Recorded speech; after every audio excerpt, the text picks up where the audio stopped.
Hello everyone and welcome aboard the bus. Today we're gonna take a closer look at The Bus, a game that I believe deserves a lot more attention than it's been getting lately. As we approach the end of 2024, I think is the perfect time to revisit it and see how it has evolved since its initial release.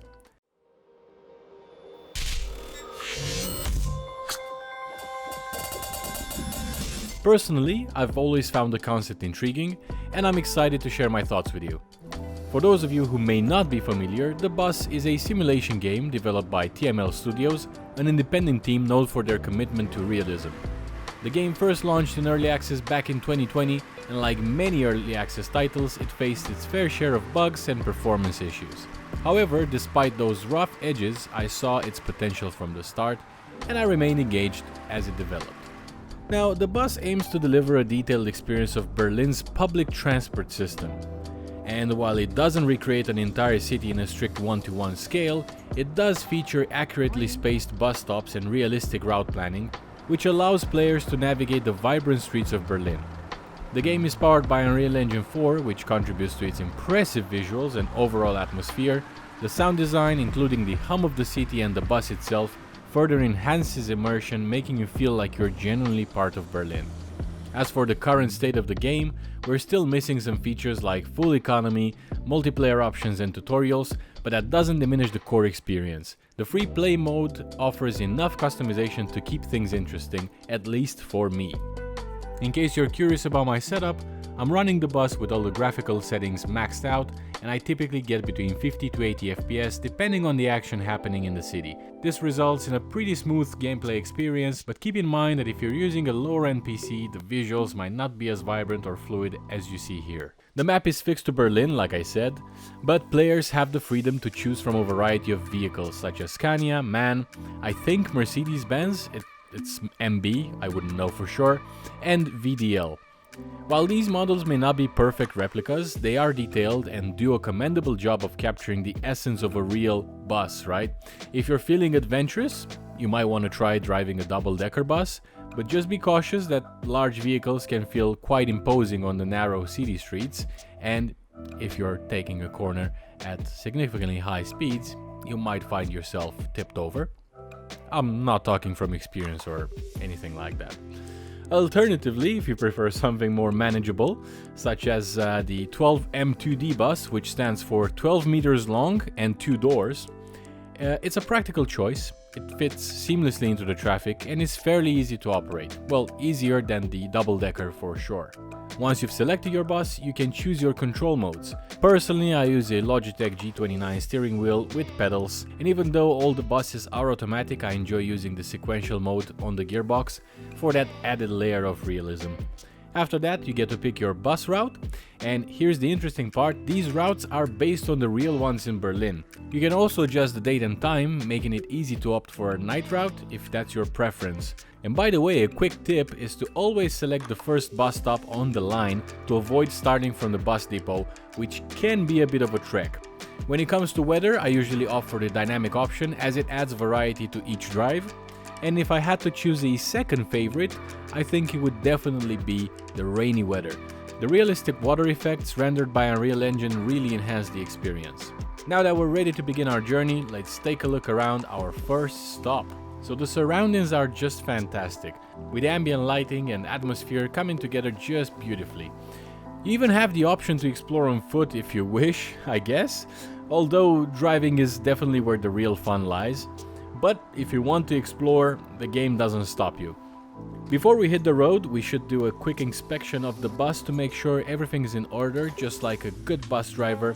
I would say it's essential to check for any trash left behind by previous passengers. That happens more often than not. And just ensure that all the hatches are securely closed. And speaking of the hatches, these can be controlled directly from the driver's cockpit, which is a thoughtful addition.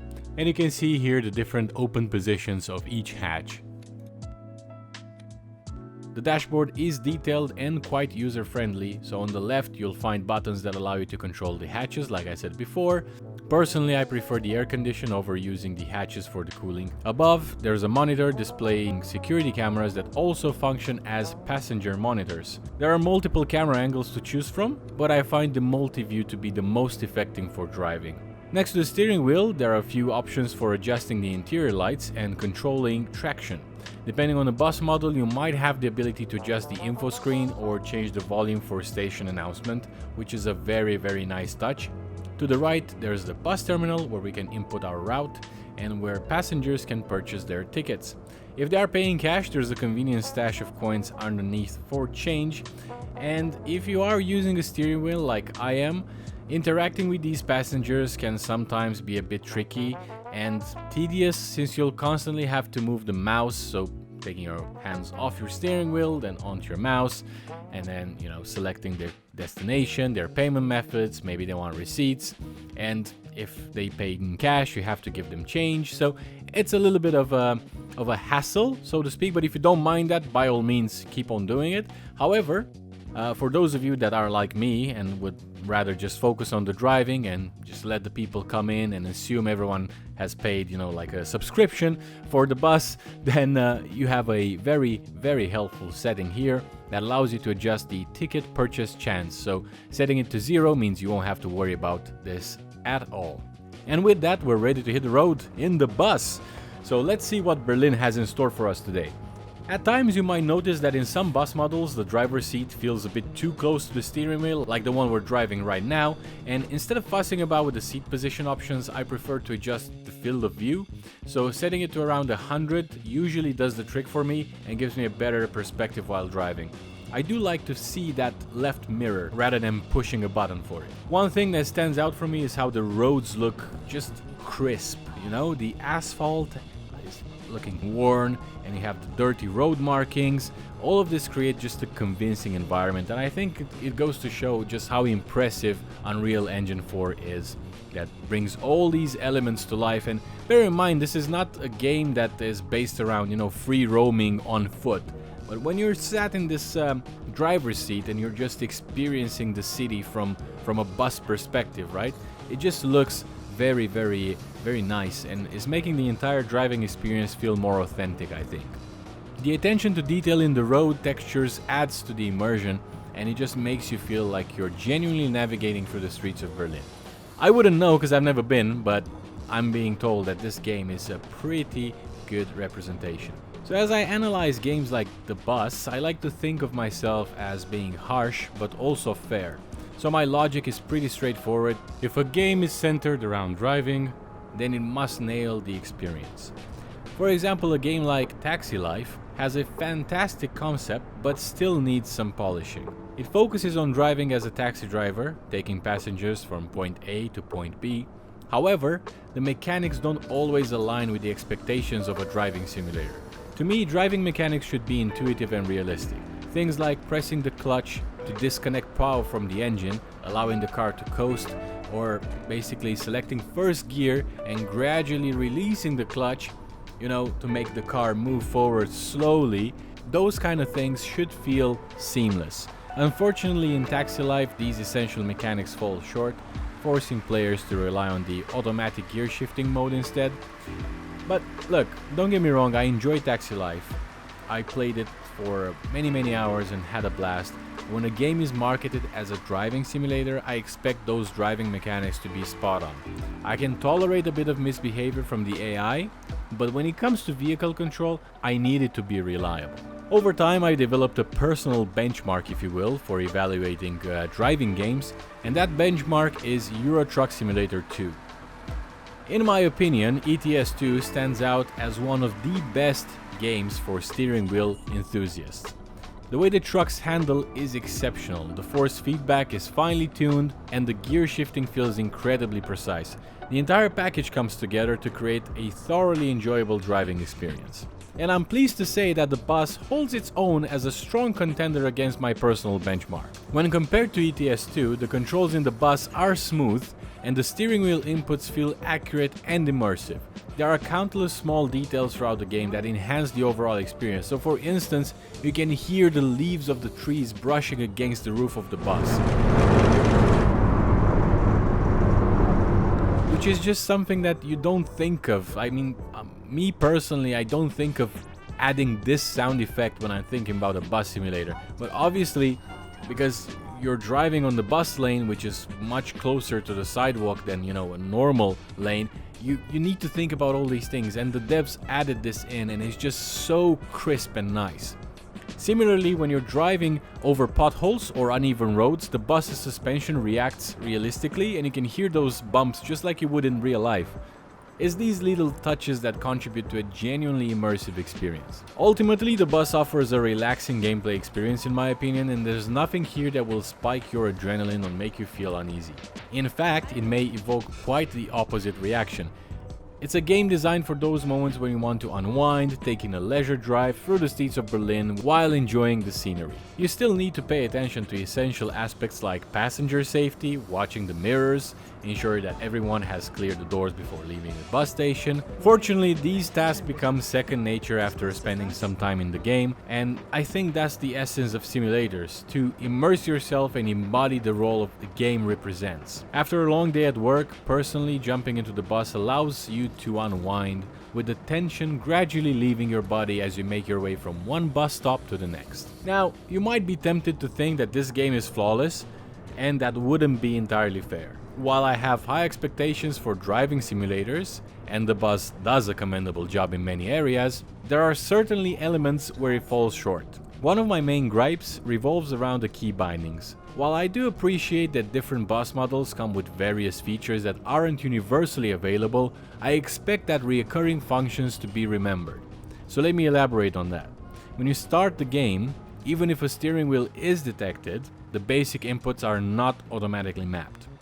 The steering wheel won't control the bus's steering, and the pedals won't engage, the accelerator, the brake, or the clutch. You'll have to set everything up from scratch. And this wouldn't be such a tedious task if you only had to do it once, but you have to repeat this process for every single bus model. For instance, if you enjoy driving the Scania 12M 2D model and you decide to try the 18M version, then you have to prepare yourself and spend several minutes remapping each key again. It feels unnecessary and could use some streamlining. Then there's the AI, particularly here the pedestrian models. They have a very basic appearance, which isn't inherently bad, but remember how I mentioned that tiny details can enhance the gaming experience? So when it comes to passengers, they often exhibit a peculiar tendency to float or levitate toward their destination. So you'll frequently notice this when checking your mirrors. Instead of walking, they seem to glide from the bus to the street. And when they do walk, the animations can feel a bit stiff, and a bit more fluidity could significantly enhance the overall feel of the AI. At times you might witness multiple passengers occupying the same seat, leading to some really awkward clipping issues, and while this isn't particularly noticeable while driving, it can become apparent if you need to stand up and operate the wheelchair accessible ramp, for example. These quirks are mostly harmless and can even be amusing, but they are worth mentioning, I think. Another point to note is that there doesn't seem to be a damage model implemented in the game, or at least I haven't noticed one. I've experienced some pretty severe collisions with other vehicles, yet nothing visually or mechanically happens to the bus or the environment for that matter. This absence of a damage system detracts from the immersive experience, as the lack of consequences make it harder to feel compelled to follow the rules of the road. To illustrate this, I'd like to draw a comparison again to ETS2, as there are notable similarities worth mentioning. Like the bus, ETS2 doesn't have a damage model either for the environment or the vehicles themselves, and you can crash into a wall at 150 km an hour and neither your truck nor the wall will show any sort of physical damage at all. However, there's a catch. The catch is that ETS2 does feature a mechanical damage model that varies based on the severity of the impact. So for instance, an accident might cause your engine to stall, or your gearbox to malfunction, resulting in the need to spend money on repairs. This mechanic adds an extra layer of realism and consequences to driving. This point brings us to another critical aspect, lack of progression in the bus. Much like the absence of damage models, there is no sense of progression here at all. There are no skill trees to unlock, no investments or upgrades to pursue, and essentially no economy to engage with. This can lead to a sense of purposelessness, especially if you're looking for a more engaging experience. You also won't need to worry about refueling or managing consumables, as they don't exist yet. In a world that's filled with detail, sometimes even overly detailed, like this intricately designed chicken stand next to one of the bus stops, like what is this? There are moments when it feels as though the developers overlook the finer details that truly matter in a day-to-day gameplay. At the end of the day, the bus is still a work in progress. The developers continue to release quality of life fixes and improvements that contribute to an enhanced overall experience for players. Notably, there's currently a beta version available on Steam, which allows you to test the latest changes that the devs implemented back in July of this year. From my perspective, I think the game has taken on a brighter aesthetic in this beta, with objectives now featuring a slightly more neon hue that makes them pop against the backdrop of Berlin. And one of the improvements I noticed immediately is the enhanced ease of selecting the dashboard toggles.